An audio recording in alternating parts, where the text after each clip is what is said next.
like to introduce to you someone who once sat in your seat as a soon-to-be graduate of Columbus Academy. A member of the class of 2001, Michael Corey was the Student Council President and 2-year Editor-in-Chief of the Academy Life.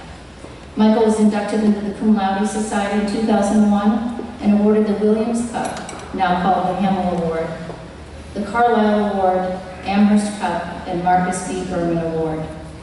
He was a member of the basketball, cross-country, and tennis teams.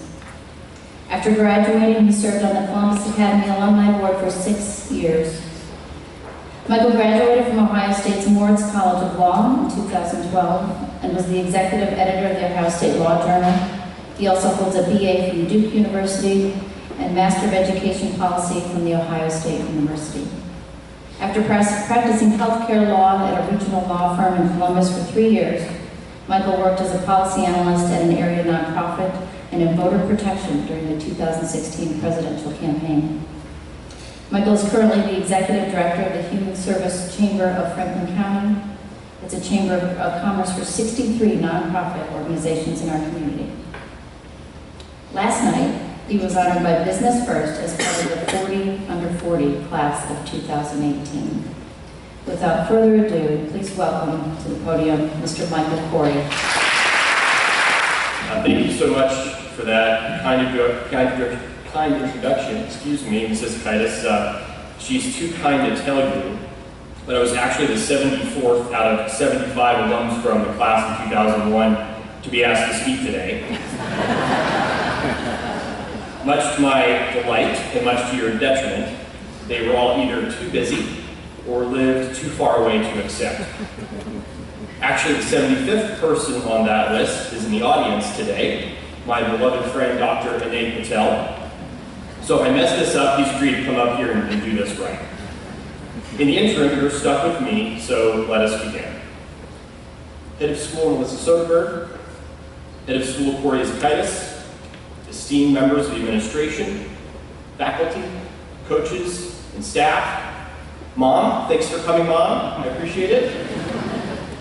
All the parents and grandparents and guardians, friends, students, and of course, honored and distinguished members of the class of 2018. Thank you so much for allowing me to participate in the celebration of each of you at this Honors Assembly today. It's a particular delight to be doing so in the new gym, though I sense it's now called the MAC, thanks to this very subtle artwork.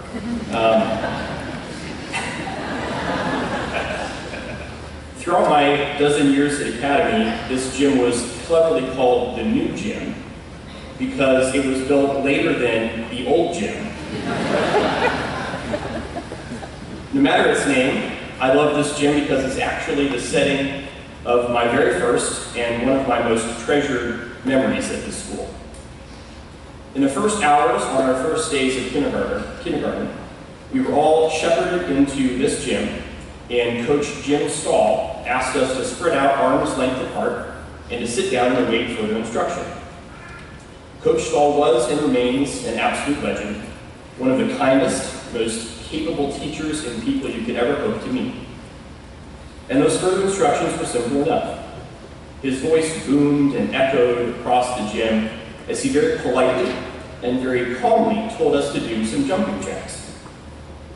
But to 6-year-old me, an only child whose parents had never really raised their voices, I thought the fact that he was yelling meant that he was angry.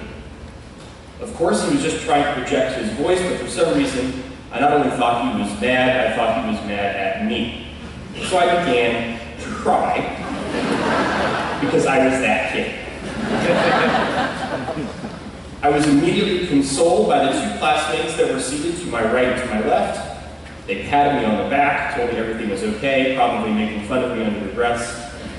And I finally stopped crying and introduced myself to my 2 very first friends at Academy, Ollie Hawk and Anand Patel. They have remained my best friends through the 30 years that have followed. Lifelong friends that I hope many of you have to your right and to your left and all around you today and always. This gymnasium is also where I spent 6 years playing middle school, freshman, junior varsity, and varsity basketball. When my playing career began, I was 5'10" and a power forward. When it ended, I was 5'10" and a guard bench warmer hybrid. Your honored commencement speaker, the incomparable John Exline, who's just completed his, 84th year?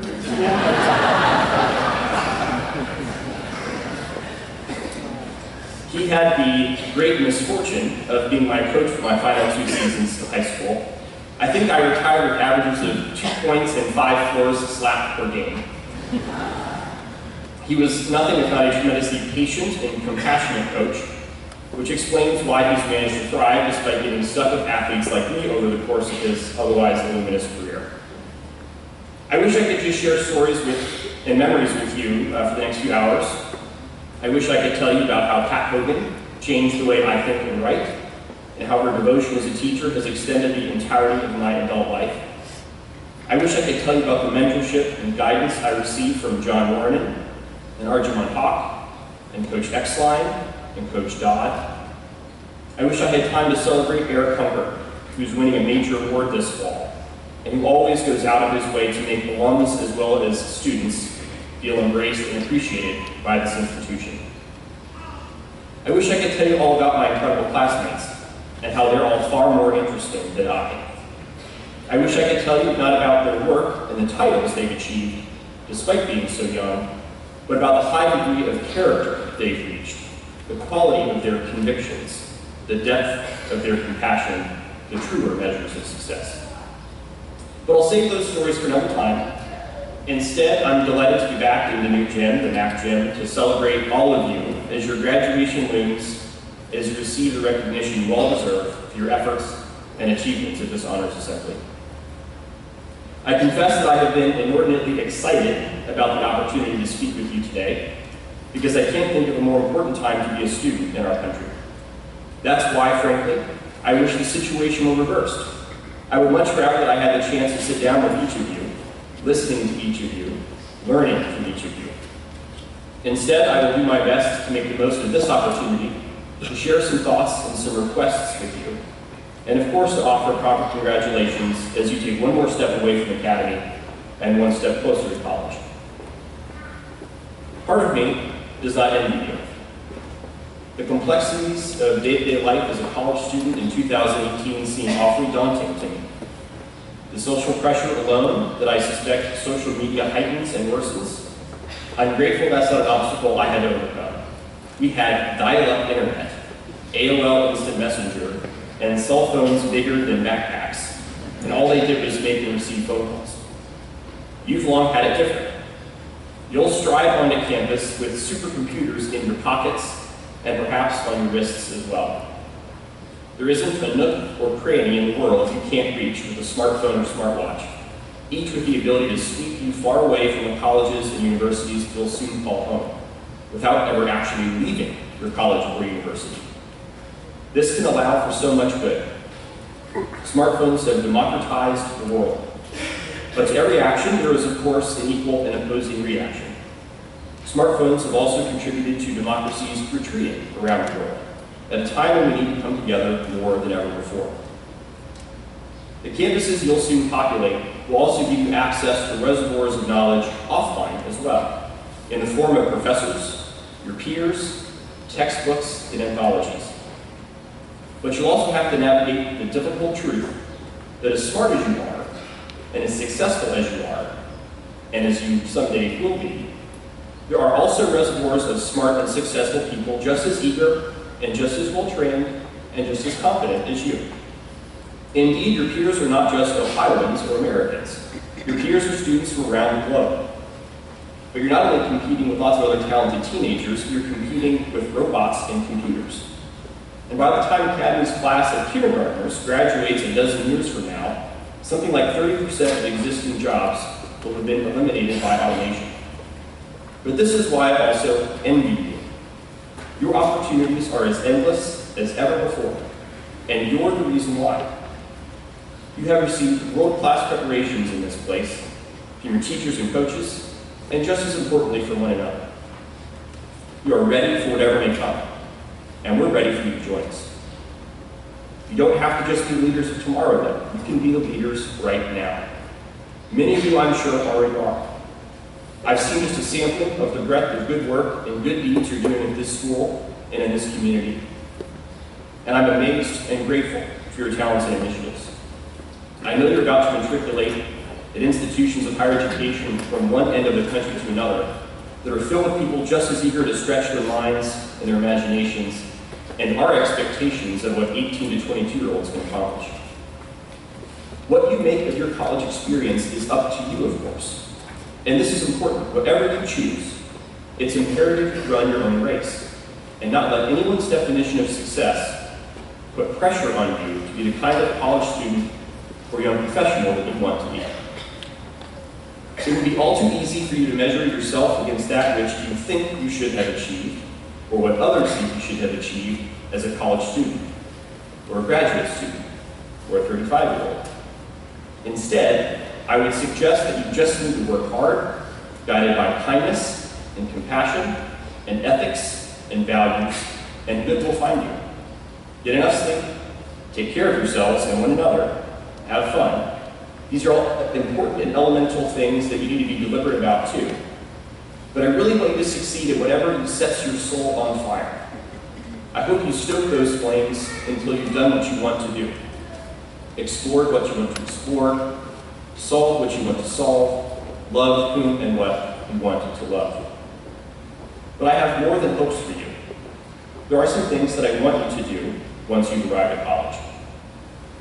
I want you to explore things that push you. I want you to put yourselves in situations that challenge you. For example, sign up for the classes taught by the best and most acclaimed professors your schools have to offer, whether it's in your subject of strength or a subject that is alien to you, and I suspect you'll all be the wiser for it. I want you to have probing late-night conversations with your classmates just as much as I want you to study hard. I want you to dive into the arts, and I want you to try a sport you've never tried, whether as an athlete or as a spectator. I want you to devour the news and devour literature. When Justice Scalia spoke to my law school class a few years back, he admonished us that that we are what we read, and that we have to read the New York Times and the Wall Street Journal, and Toni Morrison and Philip Roth, the New Yorker, and the Economist. I want you to travel to places you've never been, whether around the corner from your campus or around the globe. I want you to register to vote, no matter for whom you vote or why. It's imperative you participate and make your voice heard where it counts the most. I want you to enjoy yourselves. As eager as I am for you all to grab an oar and help us row towards where we need to go, I don't want you to forget that you're also still young, and you need to enjoy that equilibrium of work and play that gets increasingly imbalanced the further away you get from college. I want you to be confident in yourselves and take advantage of this fresh start you have in meeting new people in a new place with more autonomy over your time and your decisions than ever before. Know that you will make mistakes, but know that you have the ability to navigate mistakes better than most, and that you can lean on one another as you begin to figure it all out. I want you to put yourselves in rooms where you are surrounded by people that look differently than you, and pray differently than you, and think differently than you, and grow up with less than you. And if you find yourself in a place where everyone looks and prays and thinks the same as you, bring different people in. And if you find yourself in a room where you're the one that's different, know that's okay too. I want you to know it's okay to ask for help. College is stressful and filled with pressure and anxiety and temptation and uncertainty. As safe and idyllic as I hope Academy has been, and as safe and idyllic as I hope your time in college proves to be, it gets harder and harder to be insulated from that which will require resilience and that which will require support. So I want you to find people who you care about, and let caring people find you. Love and protect one another, whenever and from whomever, and you can get through just about anything. But I want you to do more than just explore your peers. I want you to explore yourselves, and I want you to explore the world around you. I want you to be cognizant of the privileges you've gleaned from this magnificent place, and take advantage of them, and be aware that not everyone has had such privileges. They're running their own race too. You can learn from and help them. one another. And lastly, I want you to position yourselves to make the most of the decades upon decades I hope that each of you has to make your mark on the world, in whatever way you choose. Because this world, like us, is not perfect, but we can always make it better. In other words, I want you to believe in your ability to create change in your life and in the lives of the world around you. We live in a critical time in which change is all around us, and in this time, I have the tremendous honor of leading an alliance of 63 nonprofit organizations that serve our community by providing housing and health care and education, food access, and much more. Our agencies serve people across every conceivable spectrum of class and culture, of people that speak different languages, and eat different foods, and sing different songs, and have different stories to tell. When I was a kindergartner at Academy, I had the privilege of being a 6-year-old with kids that were Jewish, and Hindu, and Christian, and Muslim. And over the course of the 12 years that followed, I was shaped by the highest concentration of talent and perspective of any place I've been in since. And that breadth of talent and perspective uniquely equipped me for everything that's come in my life since then. I'm confident that will be true of each of you as you embark on your college journeys and all that comes thereafter. We all have our differences, of course. That's why we're here, to be different. That is not just what makes Academy, Academy, but what makes America, America. Because we are a tapestry of languages, of foods, of songs, of stories, of interests, of cultures, the threads of that tapestry are each of you. You come from different places and will move in different directions. Some of you will remain friends and some of you will grow apart. But all of you will be able to look back on your experiences in this place and know that it prepared you for what's coming next. I don't mean to suggest your time here has been perfect, or that you have all gotten along perfectly. We've all made mistakes, and made mistakes in how we treat one another, I'm sure. But the arc of this community has always been towards something greater. I hope you will continue bending that arc towards something greater long after you've departed. I hope you'll continue building bridges rather than walls, relationships rather than rivalries. The relationships you have built here, the mountains of achievements, the avalanche of accolades, you must celebrate yourselves in these days if no others. You've worked so hard and sacrificed so much. Your teachers, your coaches, your parents, your siblings, thank them all for their sacrifices and for their role in the honors that you received today, and the honor you'll feel when you unfurl your diplomas from one of the finest schools in the country. Academy is more than just a piece of paper, of course. It is also a belief. It is a belief that however good, however imperfect things may be, we're not finished striving toward that which we can be. The same is true of America. It is not the America that our founders dreamed it could be, not yet, but it can be. And you can be that change. Because you're the good we all want for this world. We can change things together. I'm so excited to cheer for you and work for you and watch all the good change you make for all of us. Thank you for this opportunity to speak with you. May all have a reflective Memorial Day, and please enjoy all the graduation festivities to come. Congratulations.